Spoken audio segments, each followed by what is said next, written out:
portal and try to get that information. All right. Okay. So it becomes more important when you have a record. Also, we need to also to understand those aspects of preparation, how to prepare for facilitation, and then facilitate.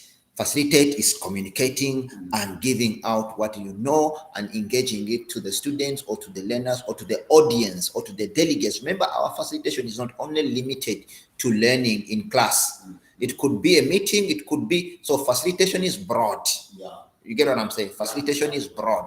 Wherever as long as you are meeting a group of individuals and you are going to present something, that is all called facilitation. Whatever you're going to engage or to talk about, you need to prepare yourself in such a way that it is executed properly, and also allow room for dialogue and communication, between yourself and the participants. So that is facilitation. We shall look at that part of planning a session and structuring a session. How do you plan and structure a session? Then the last part is how do you evaluate? That is managerial skills and the qualities that you need for you to run a successful presentation through managing a group. So the managerial part of it involves a lot of things that one needs to be put in place for them to be able to run. So we're going to move forward. And remember that you can find this very presentation also embedded into your own learning material, okay? It's part of your learning material.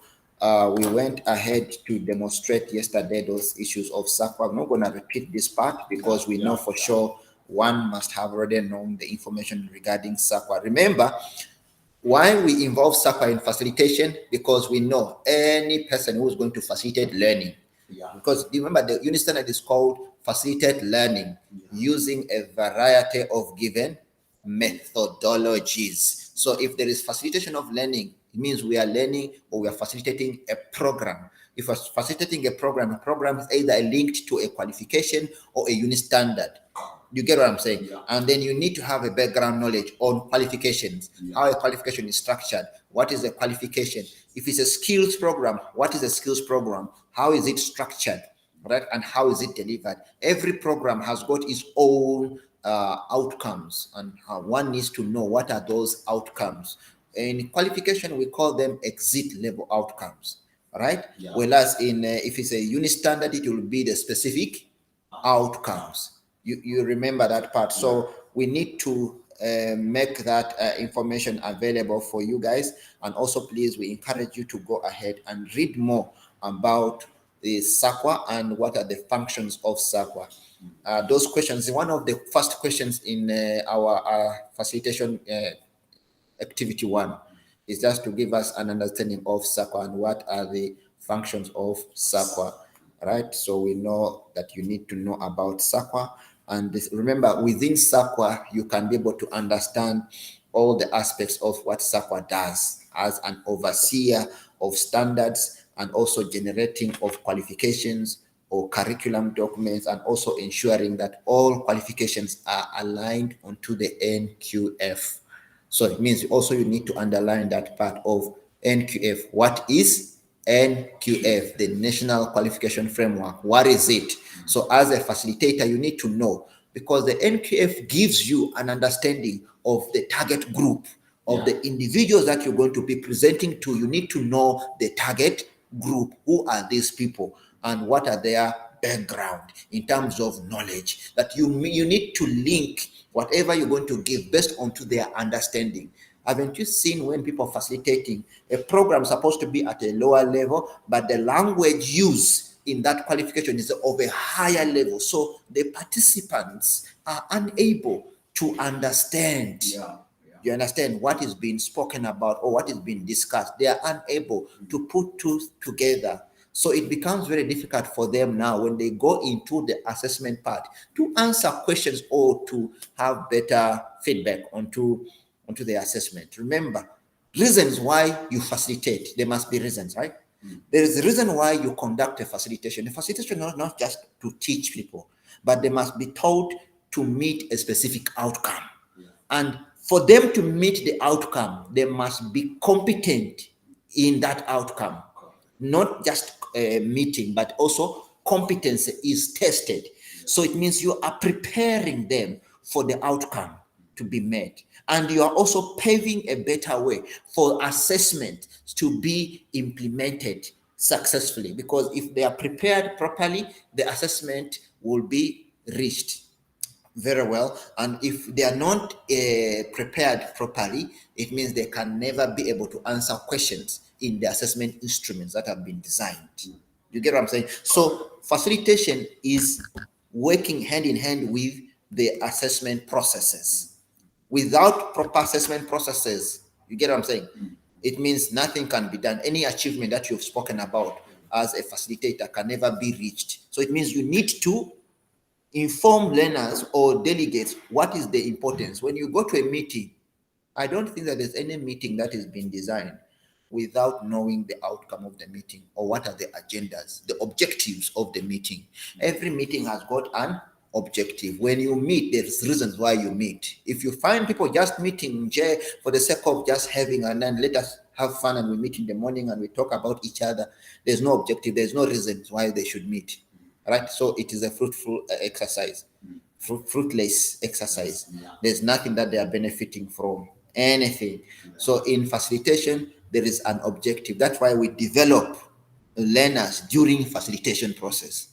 We develop them in the classroom environment, then we develop them in the practical environment so that they can apply the knowledge in the workplace environment. Three components needs to be adhered to with the facilitation: contact, that is through the knowledge; the practical part, through the practicals that you give; the workplace based, through the activities that they need to apply the skills that they have learned.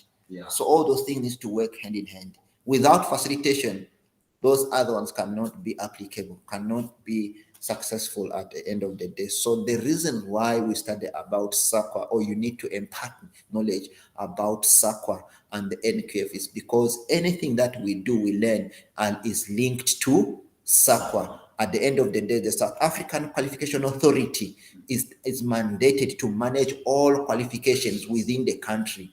Even if you go outside South Africa and you learn something, what happens that such qualification, whatever you bring back to the country, it must be evaluated and aligned to our normal standards here. That's what we call qualifications evaluations. You get what I'm saying? So you need to impart knowledge about yourself, about the standard setting systems in SAQA, the quality assuring system in SAQA, and then the National Learners Record Database. This is where whatever is done, it is registered and recorded onto a national system for verification purposes, right? For verification. That's why we know why we study about that part of standard settings and quality, because SAQA aligns everything to the standard setting, right?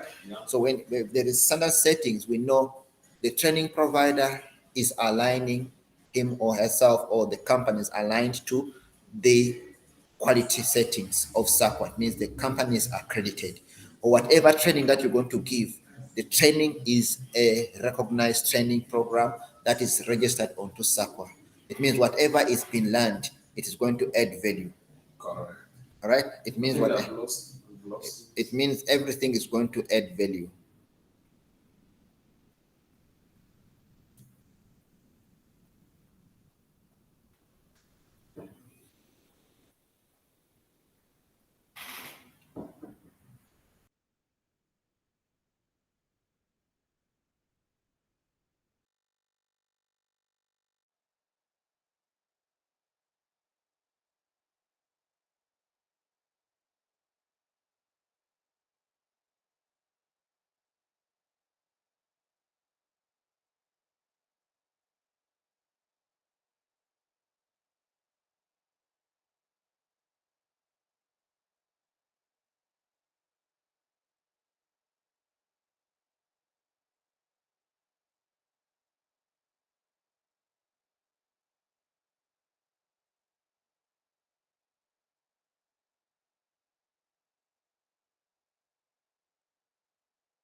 some of the other aspects. Why does a facilitator has to also understand the roles of SAQA, right?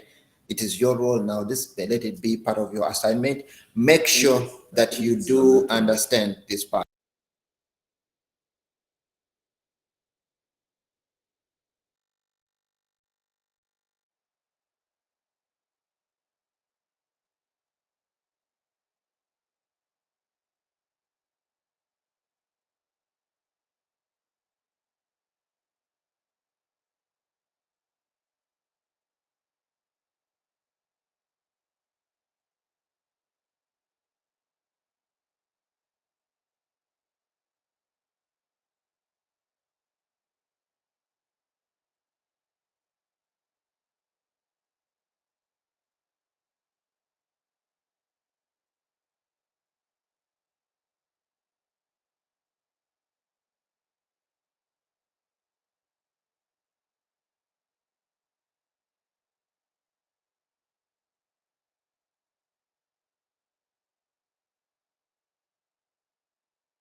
There is some connectivity, but as long as we know sometimes if there's no electricity or load shedding happens in the area, the next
we know for sure that you need to know about NQF. If you don't know about NQF, facilitation becomes very difficult or a challenge.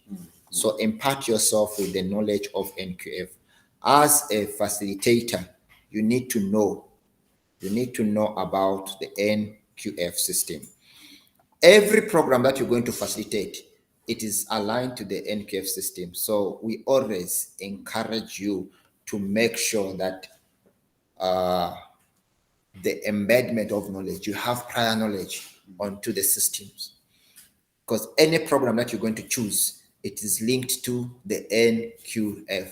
Every program, every single one of the programs are linked to NQF. And for you to have a better understanding and give your audience a better understanding is when you choose the right program, right, for the right group.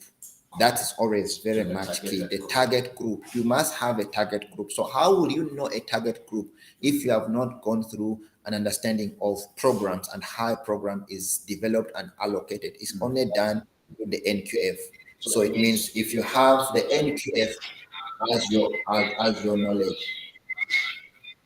you need to unlock to mute your system. All right. So if you know about the NKF, we know very much for sure, then you will be able to know how programs are designed and developed. Okay. So we've put a full presentation for you in the learning material, right, that you can download and go through, as well as the notes themselves. We've put extensive notes into the entire program that you can go through and read more about NQF systems. Because then remember, when if we can start to talk about NQF, we're gonna be repeating the entire assessment process, because this is NQF literally is when we demonstrate the entire assessment process. That's when we demonstrate the NQF system, right? But some of the key aspects of NQF, that it creates an integrated national framework of learning achievement. Why? It records every learning that has been achieved. A facilitator must know how achievements are recorded. You get what I'm saying? Correct. That's when you understand how do you upload learner results, how do you manage learner profiling, how do you manage learner records. All that is managed through the NQF. Because remember, at the end of the day, after facilitation, there's a formative assessment that you have conducted. Those formative assessments must be allocated or given through to the assessor. If you are not the assessor already, must be given to the assessor to design and develop the summative assessments. Summative assessments are designed after the formative assessment. There's no summative that can ever take place before formative. So those formatives are done during the learning process. So you must have records of formative assessment during facilitation. When you give, let's say, a program, as long as the program is registered program, it has got outcomes. When you design a program that has got outcomes, every outcome has got an assessment, either done during the learning process or done after the learning process. So if it's done during the learning process, activities, group work, those questions that you pose as classroom activity or classwork or individual assignments or coursework, anything that you give during learning is what we call formative. You get what I'm saying? So you must know how to gather information for formative and record achievements for formative. If you don't record achievement for formative, it becomes difficult for the final assessment to take place. Because remember, we build a confidence for learners to be able to sit for the summative. If you are building confidence, you saw in formative assessment, when you are asked to design and develop assessment instrument, what was the key first part? Is to look at the outcomes. So it means you must have got the outcomes in the program. If you've got outcomes in the program, those outcomes ultimately have what is called assessment criteria. The criteria of an outcome, there can be one criterion, can be 2, 3, 4, 5, depending on the structure of the unit standard or the qualification. Every program has got the assessment instrument, assessment need, assessment approaches that needs to be adhered to. So you as a facilitator needs to work along with what has been given already. So you're not developing. That's the good thing, that with facilitation, we don't develop. We already work with what has been given. You get what I'm saying? Correct. So what is being given, just make sure. So if you are not familiar with the NQF system and the programs that are aligned to NQF, so you will just facilitate a program without knowing what must be the assessments involved. And we've seen a lot of people, they are given programs to go and facilitate, only to find that actually there's no assignments, there's no assessment, there's no activities. They're just reading the notes. So that's a facilitator. Is a newsreader, is not a facilitator. A facilitator needs to know what are the activities for the learners through assessment. What will be the duties of the learner? Your duties as a facilitator matter, but what are the duties of the learner when they are learning and listening and evaluating and gathering and getting all that evidence? What will be their duties? They need to do assessment, they need to write. whatever they're going to write during the learning process, that engagement between yourself and them is formative assessment. Who developed the formative assessment? Sometimes an integration between yourself and the assessor. Because remember, before a program is facilitated, it is developed. You remember that part? Correct. Before a program is facilitated, that program is developed to address the need of the target group. It's not developed for the sake of facilitating it, but it addresses the need of the target group. So who does the development? These are two people who sit together. Number one, the assessor. You understand? Because we know the assessor evaluates a target group and understand the reasons or deficiencies in workplace or a deficiencies in knowledge, and then come up with a program. But who will implement it? The facilitator. The facilitator during the implementation plan, when they are busy developing an implementation plan, we saw that the facilitator is supposed to be part of the implementation plan to develop and design their own strategy on how they intend to roll it out. That is even before they step their foot in the class, or before they go to a meeting, or before they go to a gathering. They have already put out a strategy to follow. This is what we're going to be talking about. First, it will be this. Second, it's going to be this, that, and that, and that. It's laid out. So it means that is prior. If you don't know the NQF, whatever you're going to develop, it will not be talking to the NQF program strategy. So that's why we say you need to engage yourself in knowledge and understanding the NQF and how the NQF creates an integrated national framework for learning achievement. Number two, we say it facilitates access to and mobility and progression within education and training and career path. Whatever program has been developed, remember, every program that has been developed, you are going to implement. But the program is developed based on the target group and what is it that they're going to benefit out of that program. So your facilitation must be structured, tailor-made to suit what the target group needs to obtain. It's not generic. And a lot of people do this facilitation generically. Everything they take it generic. Even when we are teaching simple programs, which are like, we know they are generic, like communication skills, it is not generic. There's no generic program. We just put those terms that, oh, this is general. It can apply to everybody. But every program is designed basically to suit a specific target group in a given sector. Every program is supposed to be delivered within a specific economic sector to add value into that sector. So if I'm going to teach individuals on, let's say, financial management, and I'm going to talk about communication, right? So it means whatever program strategy I'm going to use, it must be within the space of financial management. You get what I'm saying? Correct. So when we align a program, the assessment instrument, the classroom activity, those formative that we give out during the learning process, examples that I'm going to give when I'm facilitating must be addressing the individuals based into their field, not generic. So communication in the bank is not the same communication in the mine. Okay? If I'm going to teach people, the bankers or the tellers, right? Communication skills. And I'm going to teach the same communication skills for individuals who are working in a confined space within a mine shaft. Their communication is all communication, but is different based onto their environment where they are operating. It's totally different environments. So the communication channels that we're going to use in an office space is not the same communication channels that will be applicable in a confined place or maybe in a shaft. You get what I'm saying? Correct. We are in a mine, or I'm working with individuals who are waste managers. I'm at a waste facility, disposal facility. Their communication is totally different. If I'm going to communicate to individuals who are working in an office versus individuals who are working, let's say, at electrical poles, those ones who are raising and electing poles, to install the wires.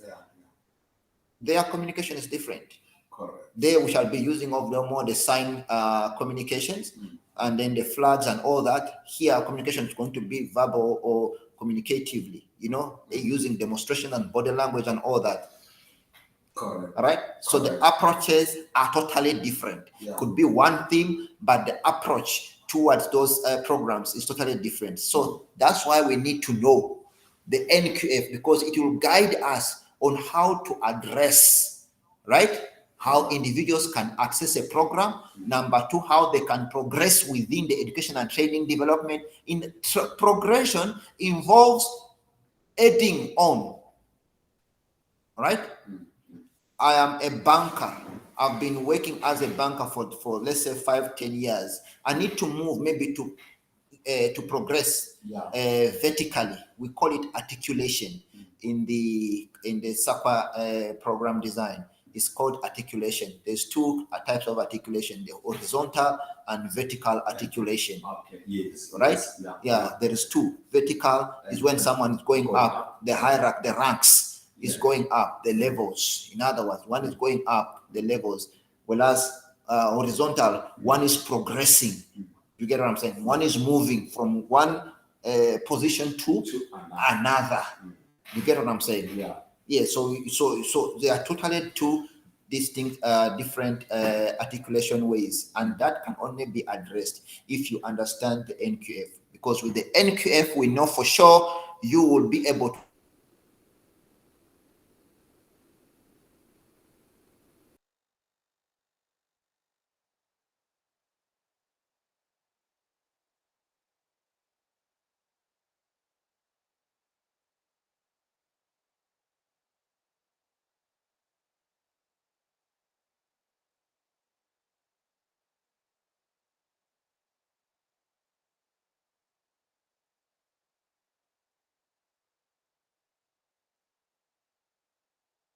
workers, but we need them to have a specific skill to progress from being normal domestic workers. Maybe they can progress into their career path.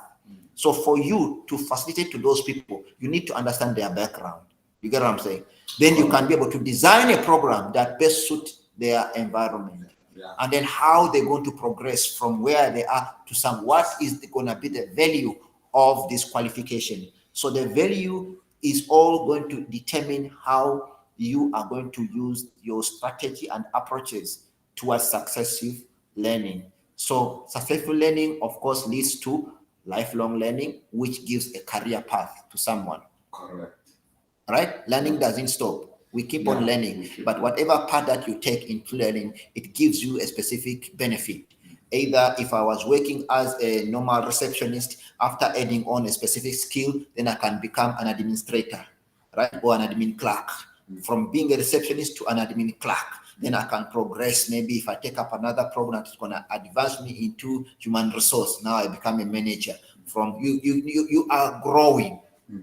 So without an understanding of NQF, you cannot determine where will learners or individuals or delegates be at the end of the learning process. Correct. So that can only be given through understanding the NQF. And now remember, we have not even touched the NQF, I mean the facilitation part of it. You know, we need to understand facilitation part of it before we can actually engage the delegates. So we go ahead and say NQF also leads to an enhancement of quality of education, because we know there is quality assurance within NQF. Yeah.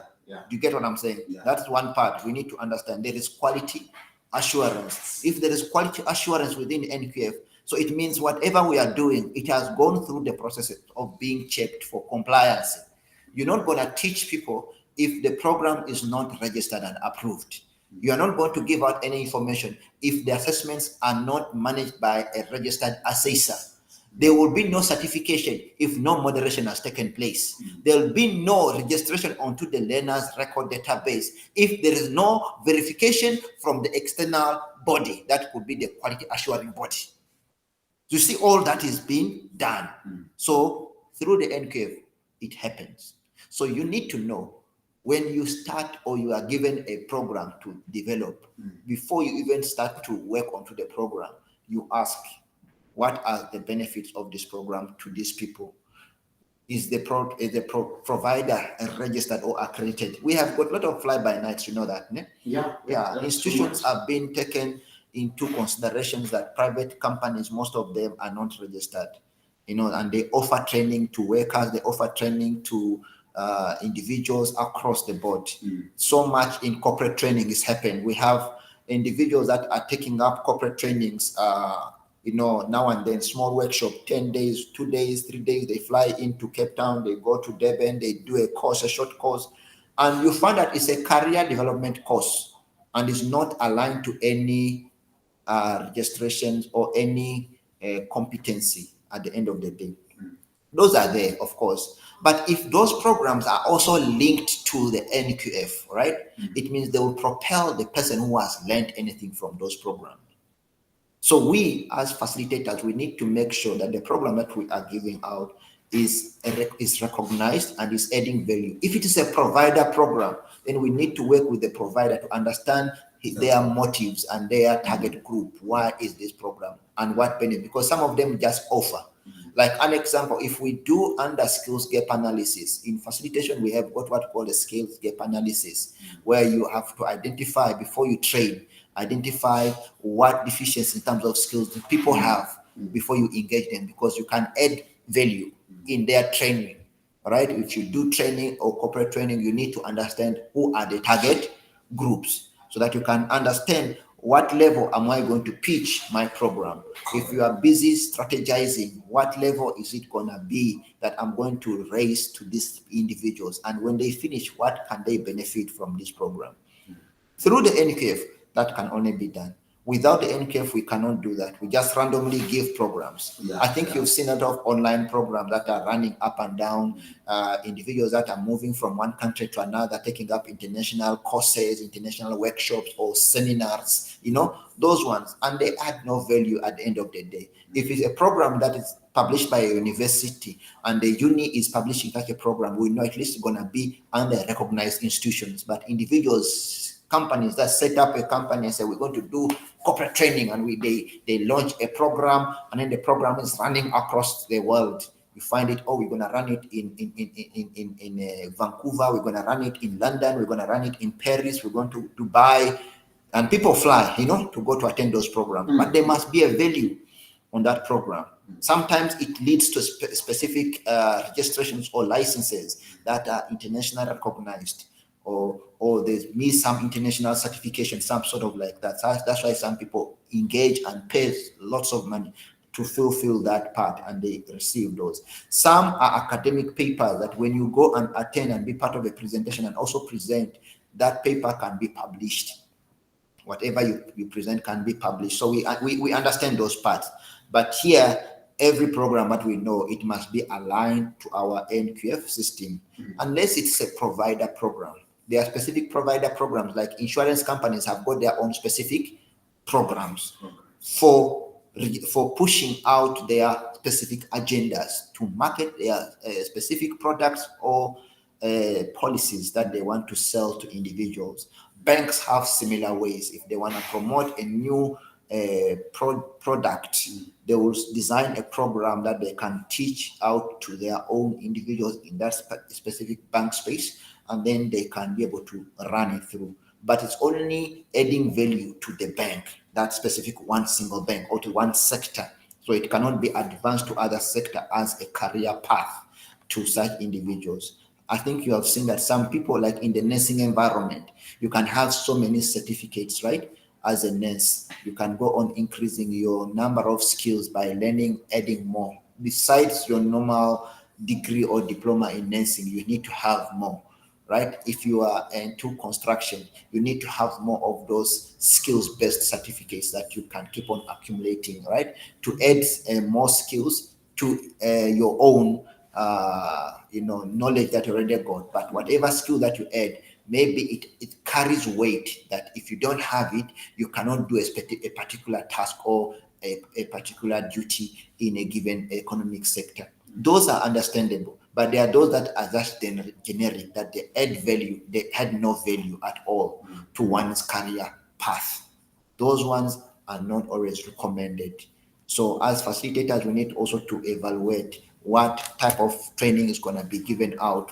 We saw that also it also addresses the past unfair discrimination in education and training development practice, and by giving career opportunities or employment opportunities to individuals. Of course, with the NQF, we saw, I think I'm not going to elaborate this much more. We know how the system has been developed. Not only that it's developed to address the current situation, but also to tackle some of the past experiences and past injustice that was made to some individuals or some societies, that they were less privileged to go to specific institutions or to attain specific knowledge because of the policies of the government which was there at the time.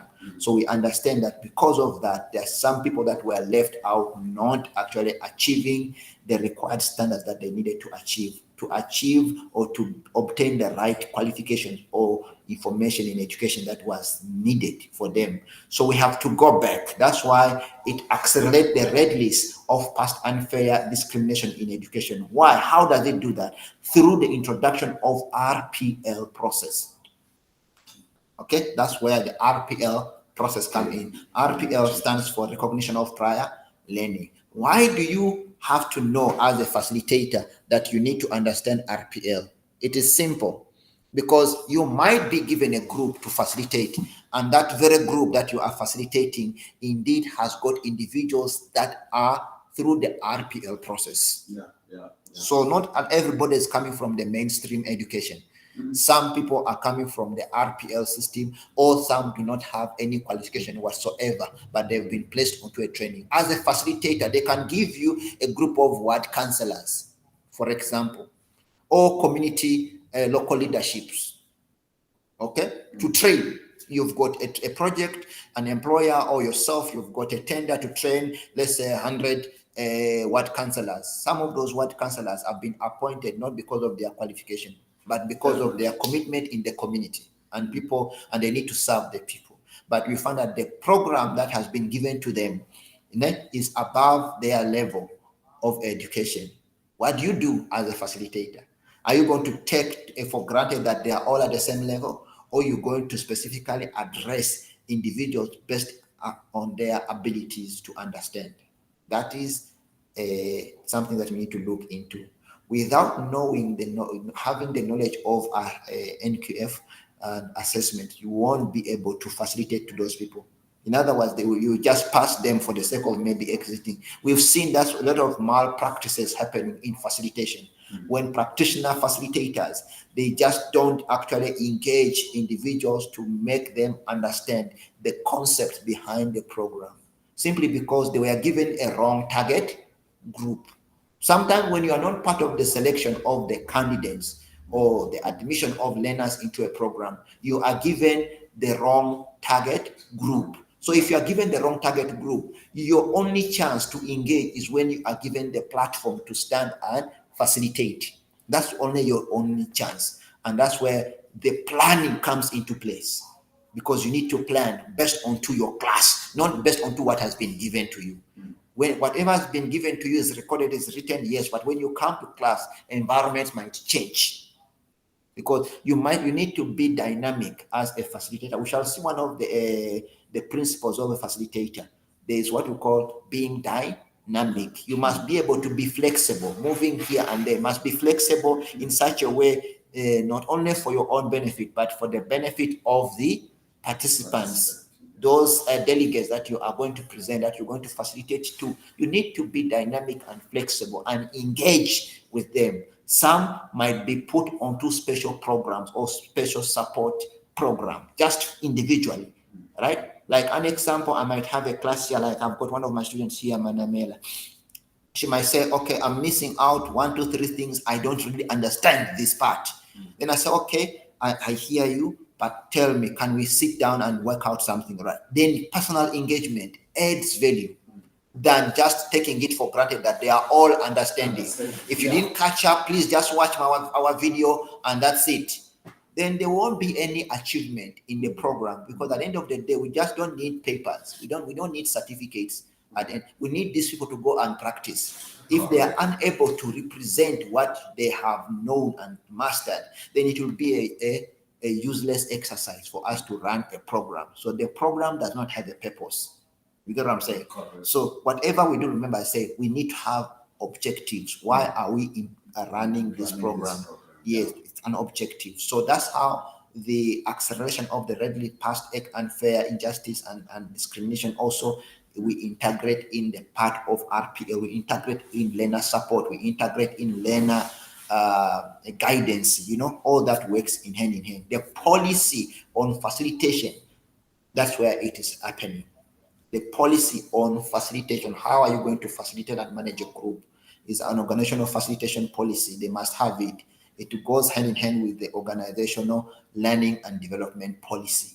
It's part of the QMS, okay? But we shall talk about that part when we come to moderation, because the moderation is where we talk about the policies. Yeah, moderation we talk about.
Yeah, we see that also in the other side. On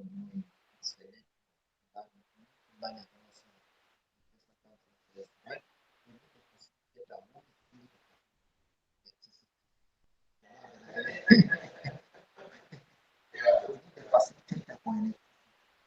Manabela, how are you doing that side? I'm well, thank you. I'm trying to catch up and absorb as much as possible. Okay, can you repeat that? I'm saying I'm well, thank you. I'm trying to catch up and absorb as much as possible. Perfect. Are you learning something today? Yeah, because I did read on the SACA and the SQF, the NQF material. So yeah. Perfect. Right. So we're going to try to move forward again. We know there is some network issues, but Okay. we shall move forward.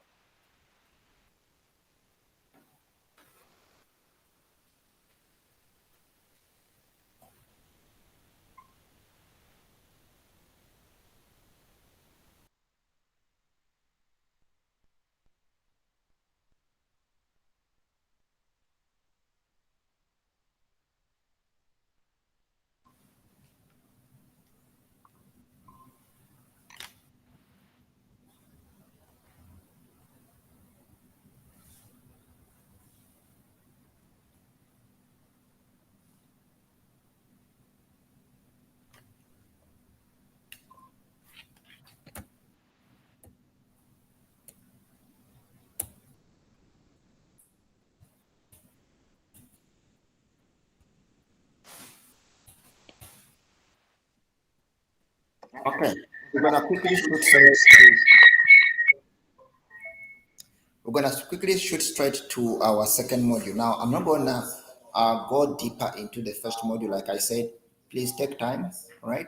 read through the notes, and then you can be able to understand, because remember, this works hand in hand with your assessment, right? It works hand in hand with your assessment program.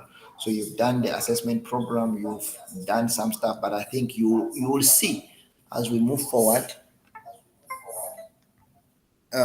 You'll see as we move forward that you will have more understanding in terms of what a facilitator does and how a facilitator works in conjunction with the assessor. Okay, so the second module is literally very interesting, because remember, it aligns to the first specific outcome. Okay, it aligns to the first specific outcome, and this one is onto facilitation. We're going to learn more onto the communicative functions of a facilitator. Okay, these communicative functions of a facilitator will give us an understanding on how you can establish communication within a learning environment, and how can you plan and prepare for facilitation. So there are two main concepts that we're going to talk about. The first one is onto the communicative function. How do you communicate? How do you establish a communication in a given learning environment? Okay, and then how do you plan and prepare for facilitation? So this module is interesting, because under this module, it gives us a full understanding. It gives us a full understanding on how a facilitator really manages a group. You get what I'm saying? Yeah. How a facilitator manages a group. I'm gonna quickly explain that part. In the terms of facilitation, one, before you even engage, you need to know what is facilitation. What is it that I'm gonna do? What is a facilitator? Who is a facilitator? What is it that you do as a facilitator? If you cannot articulate that, then it will be very difficult to know even your target group and how you're going to address a target group. Haven't you seen people when they go into a classroom or into an audience and they cannot articulate, they cannot stand? Right? Let me just put this one down. You are given a group to facilitate to. And then when you walk into the group, what happens? You cannot express yourself. Okay. You get what I'm saying? You cannot express yourself. So if you cannot express yourself, it will be very difficult for you to run. I think Mr. Thomas wanted some echo. Please mute yourself. It was off then. Okay, so we know facilitation part is where we have to understand the part that one, as a facilitator, needs to know how you manage the communicate. You manage, let's say, how you manage your tongue, your utterance, how you're going to utter out your words, what type of words are you going to speak about, how you're going to manage the flow of your words, and how you're going to engage individuals to read and understand yourself. Without knowing those tactics, your facilitation will be as good as reading newspaper. That's why I had to come with the presentation of a newspaper today, right? I brought this as a demonstration. We have seen, all of us watch news, right? There's a difference between a newsreader and a facilitator. A person who goes and open up a manual and read is not a facilitator. You are just dictating what has been written. Ne? So learners can as well do the same and open up that manual and read it for themselves, by themselves. So the reason why they attend a class or come into a class or a live session is to have that understanding. So you have to demonstrate it, right? And a demonstration into facilitation is not only just by you talking, but through engagement and collaborations. That is facilitation, okay? It must be in such a way that it's not only centered to you. Now I'm running a program, right?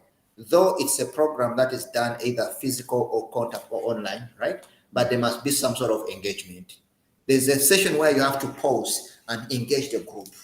And that part of engaging the group, that's when you have to use your skills to communicate, right? You have your skills to make individuals or to make a point be understood, to make a point where learners can be able to go into research there's such more to think, because you have to use all those tactics to give individuals capabilities to analyze, critical thinking, and be able to apply what you are or what the topic or the program is all about. If that's not been addressed properly, you find that you are just talking to yourself, right? So in running a group or managing a group is not only just to run a group as a facilitator, as a teacher, but you need to facilitate. And we know at the end of this module, you as a facilitator will be able to communicate effectively. So there's effective communication that you will be able to manage. Number two, you have to take up the role of leadership, right, as a facilitator, and lead a group. And when we call about a leadership, now it goes into understanding that a leader does not only be self-centered by himself, but also engage others, right? So that is facilitation. We shall also look at the other part on how now to manage the environment. That is different environments. We facilitate to different environments. Not only the time you're gonna be in class, sir. But you're not gonna be in class at all times. Sometimes you're going to be in an environment which is not a class set environment. Sometimes you're going to be in the field, an open field, and you need to facilitate. Facilitation does not have specific environment. Everywhere you can be able to, right, to be part. Everywhere you can be able to engage. Yeah. And that part or that process of you engaging, you have to take up that role as a leader. So we see that the next part, we say, you as a facilitator, you need to act as a leader. You take up the leadership role in a group. So we are given a group of individuals. You don't know these people. You need to get to know these people. You need to break the ice. Okay. You need to break the ice. Everybody is cold. You walk in as a teacher. Good morning, guys. Good morning. Good morning. How are you? My name is so. I'm your facilitator. And then you understand? And then everybody will be looking at you. You are a stranger to them, right? And if you are not groomed enough as a facilitator, you may start to lose it. You may start to lose your focus. You may start to lose your understanding. You may start to shake. I've seen facilitators when we are running facilitation program and they cannot present, but we've been running the course. Remember, one of the activities here is to present to each other. So but when they find that they have been supposed to present, they are like, they are shaking. They have fear in them. You get what I'm saying? Yeah. So as facilitators, we first take out all those fear and know that you are a subject matter expert, and the reason why individuals are here, that's the reason why you are here. You are not here to give, but you are here to be part of the solution that they are facing. Any person who goes into a class has got a challenge, and they need the challenge to be removed by imparting knowledge onto themselves and then getting the knowledge to go out there and apply. There is a reason why you are attending this course, sir, right? There is a reason why we are tackling this course. You have reasons, isn't it? You really just wake up in the morning and say, I want to be part of this class. I guess so, ne? So anybody who walks into a meeting or a group, there is a reason. And if we find individuals that have been forced, then we know we have those groups also. Remember, that's why I call environment. You see, you need to underline that part. Establishing communication in a learning environment. Look at that part. Establishing communication in a learning environment. You need to establish the word environment. You're going to have groups of people that are coming from different fields, different companies, organizations, different environments, and they are coming into one room, one group. How are you going to manage these people? They are having different mindsets. They are having different ambitions, different objectives. Everybody has got their own mind. But you need to align them to one platform in your group. What would you do? You need to lead. Because if you don't lead, they will tell you what is written. And you know, it's a funny part because nowadays, all workshops or trainings, people must receive material prior to attending programs. I think it's known. Yeah. Even if it's not a registered program, you go and do a workshop, you give the material. Correct.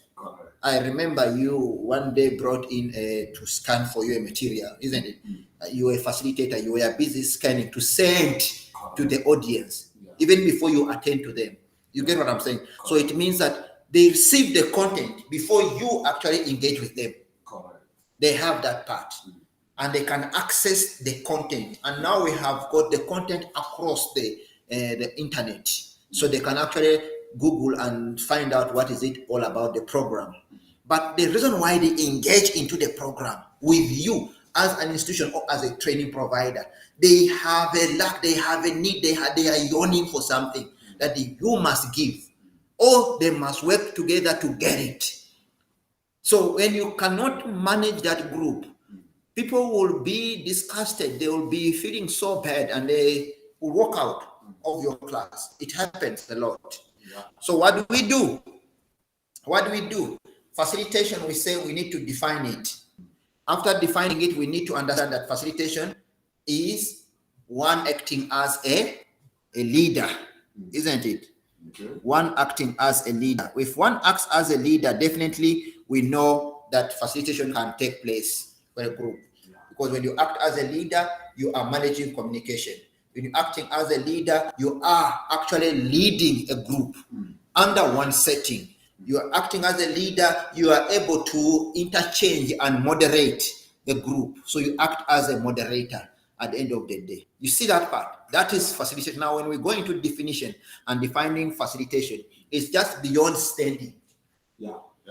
It's just beyond talking.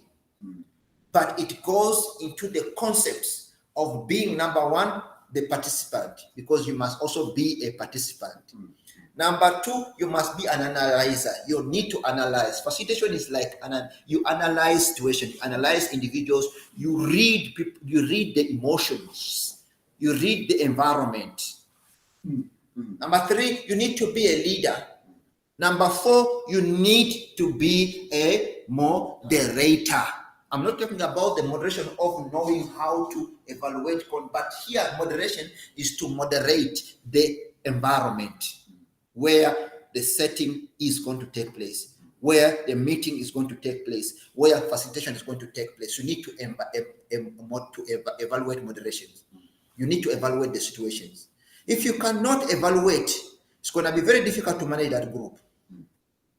So you remember, you are leading now. If you take up the leadership role, all this must follow you. And then you need to know when to maneuver, when to stop, when to pause, how to run. If you cannot do that, then facilitation becomes a problem. All right? Now, there are three things on how we conduct facilitation. I'm going to demonstrate those things. As a facilitator, as you take up the leadership role, there are three activities, main activities that you need to manage, you need to run with as a facilitator. There are only three. Number one, you need to manage the environment. Yeah. The social context needs to be managed. This social context involves, one, the groups of people that you are dealing with. Every person is coming from an environment somewhere. Hence, what do?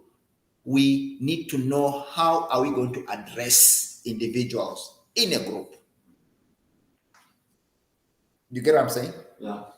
In workshops and seminars, they make it easy for the individuals who are presenting, the presenters. They make it easy because whoever has registered will be given a name tag. You get what I'm saying? Correct. So it is easy for you to read the name of a person because they've been given a visitor's tag and it's got a name of a person. When you go to boardroom structures, it's been made easy because they put the name tags, the names of each and every person. So the person seating has been allocated. You cannot sit yourself anywhere you find. Correct. So you are seated in a place which have been reserved for you. When you go to conferences have also got structured seatings. The seating environment has been made. That the management part has been done for you. But as a facilitator, there's this other part. where you have not been assisted in terms of management and you need to run the role of a manager, of manage. So that's the part. Remember, now it's not about talking now. Now we are going into managing. Managing goes into the managerial skill as a facilitator. You need to manage the class, the group. Managing a group is to know how are the sittings going to take place. You can see now that is before a class takes place. That is before you stand in front of learners or individuals or where you know. If it's an online platform, you also already prepared yourself and you know who's going to attend. Because you've given them a link to access your program, isn't it? So you know who's going to attend. And in good cases that in our links or in any online platform, the links come with the name. You must type in your name or you must have the linkage, right? When the screen displays, we know who's talking. So you don't need to ask yourself who is there. But now here you are given a group, and the group you are given, you're going to manage it. What do you do as a facilitator? Managerial skills kicks in. The first thing that we do is simple. Number one, class list. Sometimes you can call it the guest list. A guest list. Right? Some, if you're running a workshop, you call it a workshop attendance list. You get what I'm saying? Because with those lists, they will give you a list. You have a list of those who are going to participate. That is in case you are not part of the recruitment of those people. If you are part of the recruitment of those people, it becomes easy for you. Because you've been engaging with them during the recruitment process. But if you are not part of the recruitment, it becomes very difficult, right? Because what you need to ask is the list. You need to have a list. Why do you have a list of a facilitator? I'm going to give you just for 2 minutes to think about it. What is the importance of a classroom list for a facilitator? I'm going to pause.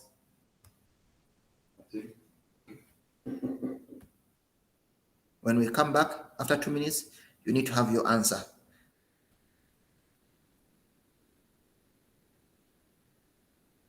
All right, there are groups here. I can see some people already online here in your group. You can engage.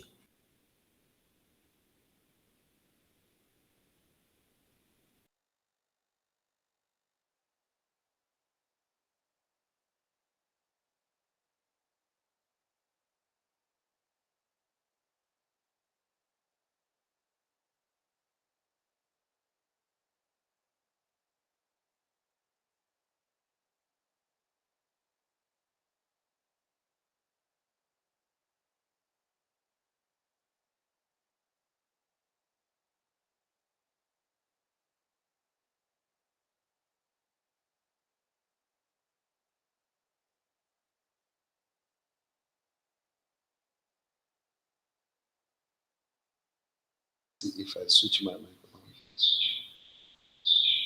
I think it's coming out from his himself. Hi, my man. Hello. Ooh. Hi.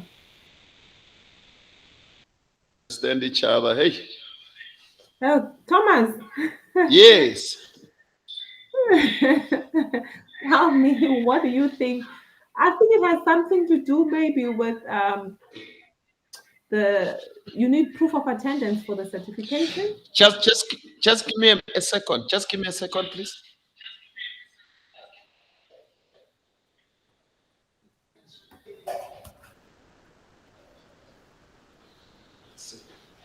Hi, my man. Debo. Hi. Yeah, you were saying? I think number one is evidence that the person attended, because they need to sign. Yes, that's what I was thinking too. That I think the most important thing is for when the you have a evidence list and as you purpose, come in, because evidence of attendance. Yeah. Correct, I think so. correct. Because if All right. without the evidence that people have attended, there can be a lot of claims that someone says, "Hi, I was there," and then we do not Yes. have a list, we do not have a record of Yes. them being part of the class. Yeah, Yeah, I I think think that so that too. is the key, That is the one. most important. Okay. Yeah, All yeah. right. The other one It's I master's think claim. also would be Mm, for yes. the company. Remember, people might lie that they are going to attend the course, and you find that they were sent by the company, and somebody just go astray, go to his own place or her own place. So Yes. the company Because also must, also you get sorry, paid. be able to have a record back.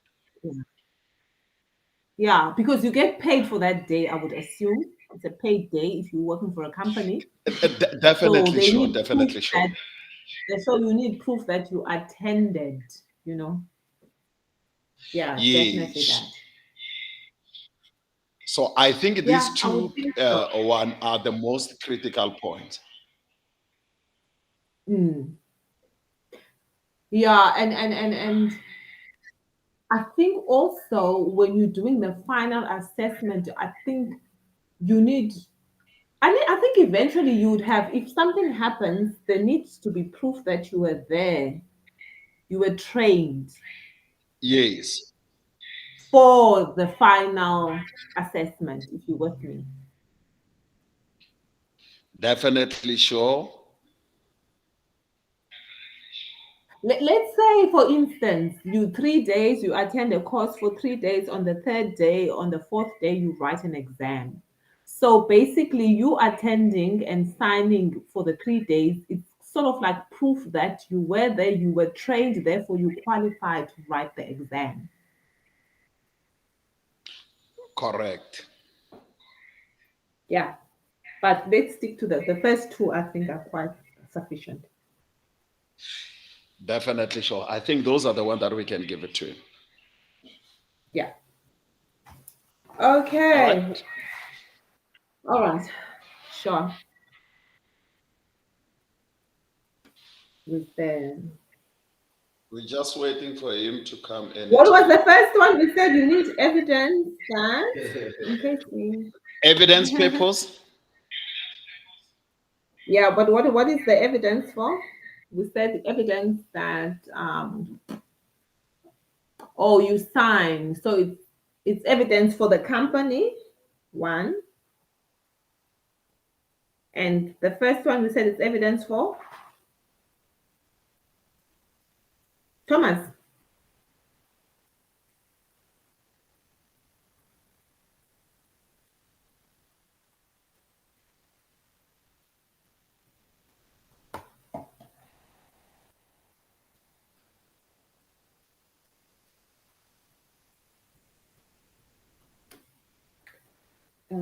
Evidence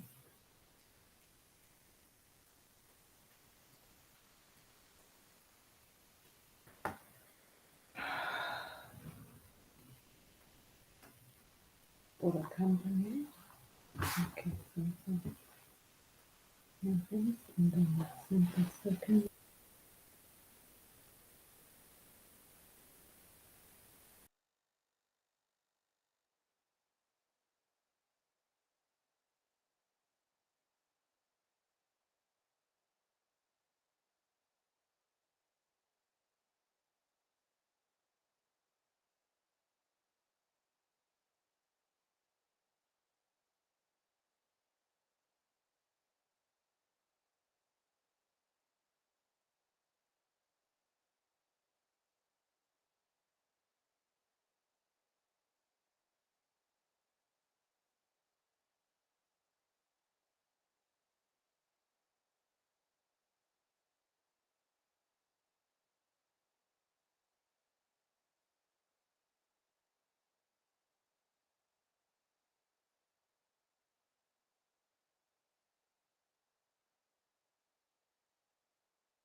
then it's a word of Yes. what happens is that everybody Okay. I want to mute mine.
It's not booked.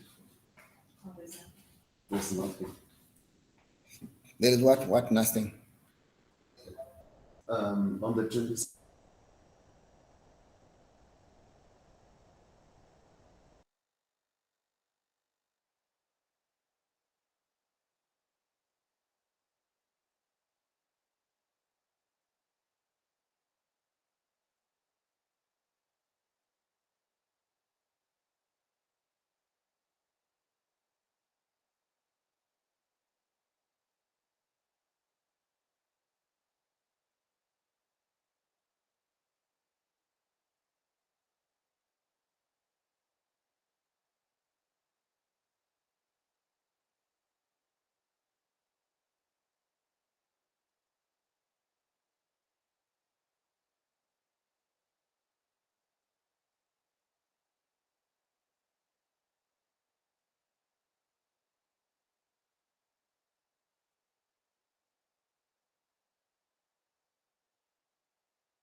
put the microphone.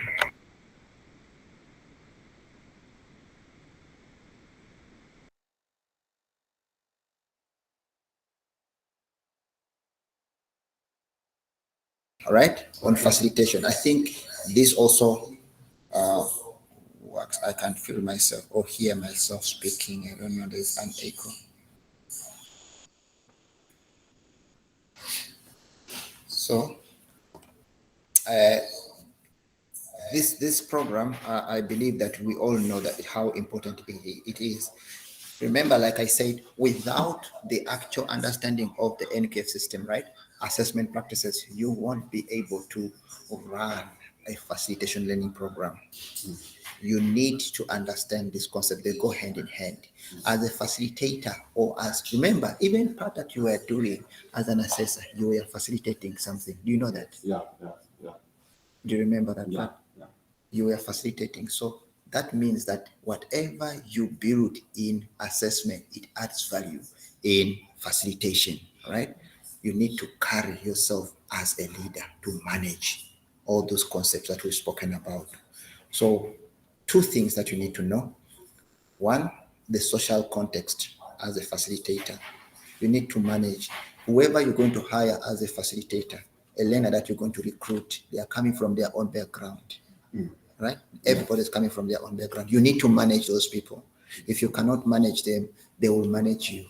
That's what we mean. Yeah.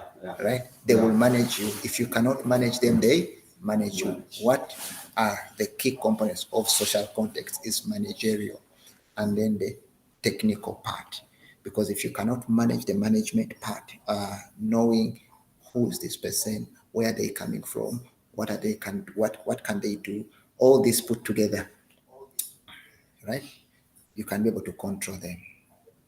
Hence, a group of individuals that you've put in a class, you can control that group. A group of members that you've put into a boardroom, you can control them. If you can manage them, you can control learning and development, right? Otherwise, have you ever been into a group somewhere and you are unable to demonstrate, to express yourself? Right? You feel like you are inferior, you are like lower, you cannot apprehend, all those things. The intimidation is too high for you. You feel like you are low simply because you've not taken control of the environment, the social environment. You've not taken control. Take control, take charge, be with the highest power, an authority over your group, then you can manage it. Right? There's one key that I watched one day. It was onto one of the programs that I normally engage with guys based in the US, and he was demonstrating facilitation on a very big, platform, and he said, if you want to teach individuals on how to understand facilitation, right, you need to demonstrate onto them by putting an impact, something that they cannot understand. Why are they being pointed out? Okay. You get what I'm saying? Yeah. An example, I'll give an example. You can be running a group of individuals and they are seated into a class, and then you want to manage them, and then you don't know how to manage them, right? Because there is a communication breakdown. If there is a communication breakdown, there's no way you can manage those people. You get what I'm saying? Yeah. So anybody can pose a question of intimidation. Sometimes they are not posing questions to ask you to understand, but to intimidate you and pose to you that you are nothing, though you have been put in class as their facilitator, but literally you are nothing. We have those groups. So their social group, that social group that they are representing, it is showing as if they are on top of you. Haven't you ever had a group of individuals come here to do FS training and trading, and the one pretends to know so much, like they know so much? So why did they join the class? You get what I'm saying? Yeah. And let me tell you, in their own understanding, they feel they know so much, and you are not knowing anything. But it's all about how you started with the managerial part. Because if you don't lay out a strategy and the foundation, you don't know who's coming in and who's going to be and where they're coming from. you won't be able to understand. That's why we say a class list. A class list is important, or a guest list. You need to know who's coming in. If you don't know the attendees, you won't know how you're going to run these people and their motives. You understand? I know now in this class, each one of you, I know why they are here. You get what I'm saying? That's the part of recruitment, because I was part of the recruitment. I know the intentions of each and every member. Why are they here? What is it they're gonna benefit from a program? So my communication is addressing based on the knowledge that I know prior. I know the class list. If you know the class list, you are able to attend to that. So, Ma'am Sandra, when you go back, ask your facilitators to give you those attendance registers on a day-to-day basis. It's part of their reporting, because class list is important. You get what I'm saying? If you don't have a class list, you don't have a class. You cannot even determine how you're going to track them. Those who are coming in, those who are not coming in, and those who are going to come in and pay. Because remember, you're a school, you're a business, they need to pay. So progression of payment is based on the satisfaction of individuals to pay you, because they are satisfied and they're happy to continue with the class. If they are not, sir, they'll drop out. You can be given a workshop right now to say you're going to run 5 days training, right? They start with 20 or 30. At the end of 5 days, day 5, you only have 5. What happened to the 15? What happened to them? They lost interest. They became busy. They became busy for what? Because literally you didn't take charge of the class. So they are not interested in continuing with you. I think that's what happened to you. Someone comes and lose interest because of the way you run the managerial part. As a facilitator, we say you need to run as a manager. You need to be a leader. Remember, you need to take up the leadership role and run it. Leadership needs to know what their members. You need to know who's following you, who's not following you, whom you are leading, whom you are not leading. You need to know. If you are not knowing those people, you cannot be able to manage them. They can actually manage you behind the back. You get what I'm saying? So that's a facilitator. So bring this learning into your own context. How can you now take charge as a leader in facilitation? Remember, you are running a business. You're a business manager. You run your own company. She ran her own company. You run your own business, right? You are a facilitator in your businesses. Put it that way. And your people even if you're not standing in front of your students, but you have delegated your functions to someone to run it for you. That's what I call business. You have delegated. So whatever you would wish to see, they must do. Correct. If you want them to be successful, yourself, you need to portray yourself like that. That's what I want. So you lay out strategies and foundations on what they must follow to follow your lead. That's how you want it.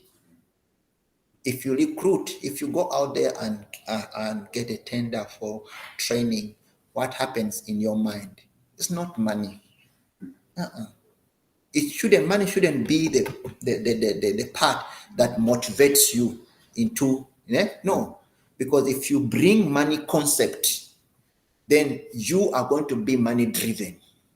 So they can manipulate you. In other words, anybody can sit there and say, hey, Yusuf, you know what? I don't have time. Can't you, Mara, do it for me? Can't you just do it for me? I mean, Sandra, ne? Yeah, it happens, ne? Yeah. And that's how qualifications have been manipulated, and you find one has qualified without attending a program. So it has no clue or understanding about the program. Yeah. Facilitators do that. That's why there is all what we call the process of assessment. Because we shouldn't have been assessing in facilitation, because we know a facilitator is an assessor at the same time, right? But why we take them through assessment? Because we know some of them, they didn't teach, right? They just gave marks. So we need to verify the marks through assessment. Assessment is verification. We are verifying the marks and seeing that learners have been competently achieving the outcomes. So we check evidence. When we check evidence, we say, oh, there was no learning that took place. How do we know? No attendance registers. Yeah. They didn't attend. There's no track record on when there's communication, when learners are supposed to be in class or no class. Nothing. There's no timetable given. There's nothing. So that is facilitation. People, we need to know that facilitation is broad. Ne? Whatever we're talking about here is just a small part of it. But when we are classifying or looking at the activities of a facilitator, we know there are three main activities, right? The social part, the managerial part, and the technical part. And technical part is just using science and technology, nothing more than that. You need to know how to use science and technology. Simple as that. So it must be having to know how to use a computer and record all your evidence that a class has taken place. This has happened. This has happened. You have got a mark sheet. You need to know how your facilitation plan has worked out a day. When you wake up in the morning as a business manager, as a business owner, as a trainer, as a facilitator, you plan for a day, isn't it? Like I woke up in the morning, I knew Sandra is going to come at 10, though it is 11, 12. I knew Mr. Thomas, you're going to be here at 9:30, isn't it? I knew he's going to come in at 11, isn't it? Ne? According to our communications, isn't it? I have record. So I am expecting to do 1, 2, 3, 4. I know, so I prepare myself and I plan.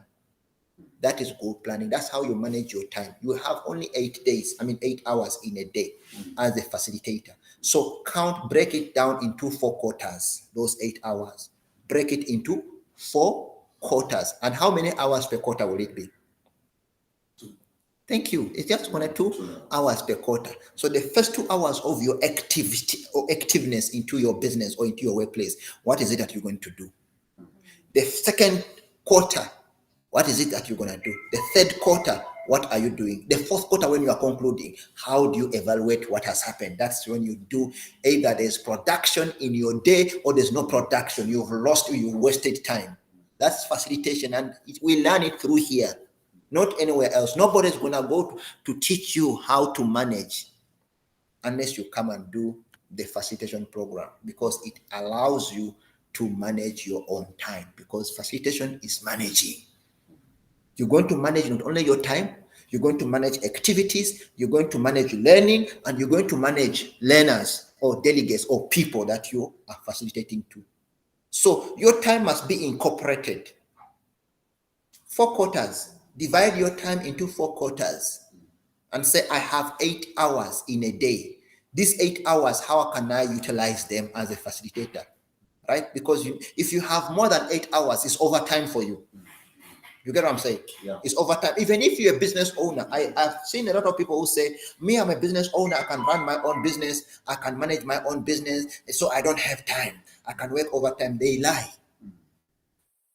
They lie. So they spend most of their time doing nothing. You know, you can pretend to be doing something whereas you are doing nothing. It happens a lot. And now we have smartphones. Yeah? You can be on it, and it can take almost 2 hours unnoticed. Yeah. Unnoticed. You feel like you are busy, but you are not busy. There's nothing you are doing. There's no activities allocated. So it means the day is gone. You didn't plan for the day. A day that's going to happen, you might not plan for the following day immediately, but the first 2 hours of your day, you know that this is what I'm going to do in a day. You might not plan prior. You might have already pre-arranged times. You know, those are slots that have been taken out of your own schedules. When you say somebody, oh, I've got a meeting at 10 o'clock, guys, I'm not going to be available. Yes, you've got a meeting outside your own work operation times. As a facilitator, we say that is a borrowed time. A borrowed time. You need to incorporate it into your own time. So I've got 2 hours of a meeting outside. So make it 3 hours to allow the movement and the transportation of to wherever the meeting is going to be taking place, if it's not in the same destination where you are. Yeah. So you say, I have 3 hours off out. 3 hours off. So some people go attend the meeting and they say, we have, I've got a meeting, I'm going to Pretoria, and that's a day gone. You see, a day is gone. Nothing. So after attending that 30 minutes meeting, so the rest of the day is off. day is taken out because it's not planned. It's not planned. It's not planned. That's how we waste time. If you can calculate the value of time as a facilitator, that because we facilitators, we work by time. If you're gonna run a facilitation business, like Mama, you are running a facilitation what? Business. Your business that you are running, Sandra, ne, is called a facilitation business. So it is time business. Every time that you spend at school with the learners, that's the time you are going to be paid. If you don't know, let me show you something. I think some people always also ask, how do we charge at the facility? How do I charge my prices? It's time. It's time. That's true. We charge time. We charge time. We don't charge activities, how you're gonna speak and all that. We charge time. When I call a motivational speaker to a conference, it's not gonna charge me based on the numbers that I have. No, it's gonna charge me the time slot that is going to be there. Sometimes we find that they come and they do their time and they leave. They've been booked in other places. A singer will only come to perform in a given time slot. Yeah. If there is let's say a concert somewhere and there's different singers coming in, every singer will come in their own time slot, and already there is a plan laid out for them that this is gonna perform at this time. This performance is for this person. This one is for this singer. They have their own slots and they charge you per slot, per time. The slot has got time, and that's how they facilitate. So people can go crazy in the singing and all that. Yeah, that motivation, that vibe is uplifted up, right? Because of their performance. And how they actively perform is what makes them to either increase in their prizes or decrease. Simple as that. If you find a motivational speaker who's speaking so well at the conference, right? How they're going to lure people into understanding and attentive, be involved into, is dependent on how they manage the facilitation. What are they going to speak about in the facilitation? If it's not already been spoken about, because sometimes it's already been spoken about, but their presence and when they stand out to utter out the words, they add value in whatever they are saying. So you find that the value of their time is bigger than yours, higher than yours. Why? Because of what they speak about and the value of the content they have and the following and the experience they've got. Something to show off, right? So that's how it happens. So facilitation is, and by the way, it's the same as assessment. It's the same concept as assessment. Also, assessors, we charge based on the time we're going to spend to assess learners' evidence. Those files that we call files is not files, is evidence. A lot of people say, no, I'm going to assess 10 files. They might be empty. You know that? Yeah. A file can be empty. I mean, you can see, we have a lot of files here. Not all of them are filled up with evidence. Some are empty files, like they have nothing literally. They have only the resource that we give to them and they could not complete. So they are empty files, so we cannot assess them.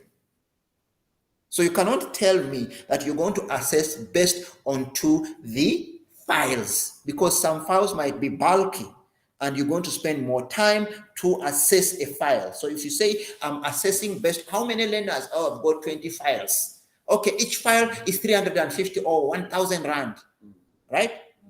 It's a lie, because the file are marked and assessed based on the evidence. So if a person come like that and tell you, we are going to charge you per learner to assess, then you must know they don't know what they are doing. They are only there to sign. Then that's why you catch the people who are lying or manipulating the system, because some assessors only go there to sign, to put a signature. Yeah. But they have not literally conducted assessment. They have not evaluated the content, because the reason why we bring assessors, Sandra, the reason why you learn assessment is to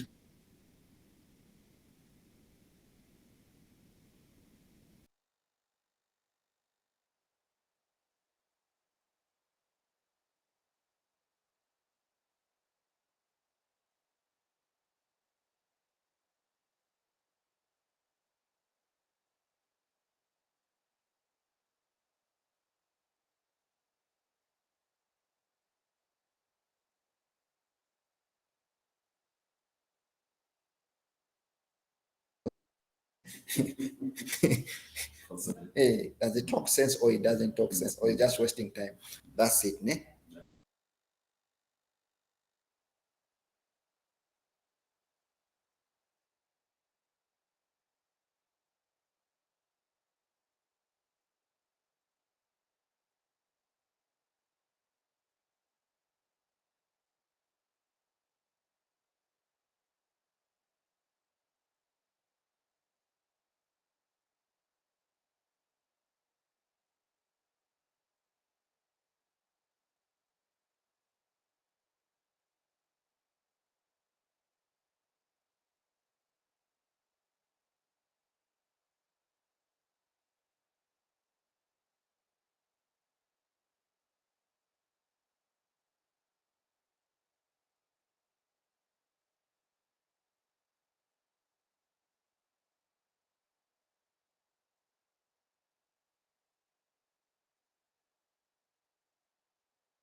You have to go. Yes.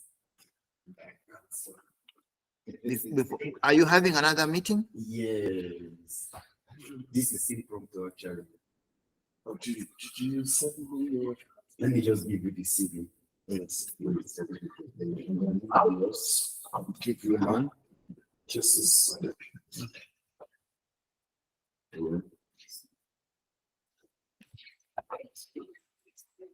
Not much.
We're going to proceed with this class tonight.